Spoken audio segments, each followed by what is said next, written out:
My thoughts are with the flock owners impacted directly.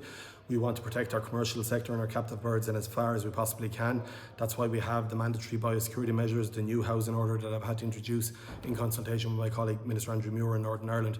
And yes, there is a compensation scheme there. We have a mechanism in place for individual flock owners to engage with that process when they do have are impacted by an outbreak of avian influenza. The timescale for that is it is a negotiation, so no two cases are the same. There's a process for them to enter into. There won't be any delay on our part, but we do need, obviously, no two cases are the same, so the individual flock owner, depending on their level of engagement throughout that process, will get payments out as quickly as possible. But ultimately here we want as few flocks impacted as possible. That's why it's absolutely critical that we continue to work with our poultry sector, continue to implement biosecurity measures that are really, really important. The same with people who have backyard hens, and for the general public to play their part as well by identifying sick or wild birds that are out there and reporting them and not handling them.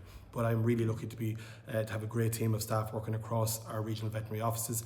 They're working really closely with industry, who I have to say have a great united front on this, and I'm really impressed by the collaboration there is, and I'll continue to support the sector in what is a really challenging space. And look, very finally on bird flu, how concerned are you? We haven't seen, I suppose, a disease outbreak in the Republic in quite some time, and this is a concern. We've had 3 cases now. Yeah, and look, it's the nature of it. Where you see one case, it can happen that you have more than one quite quickly. We know the disease is a dynamic disease. It is operating differently than it has done before. We have just entered into the high-risk period where the migratory birds are bringing it into Ireland now, and inadvertently, at this time of the year with the cooler temperatures, that virus will last a little bit longer.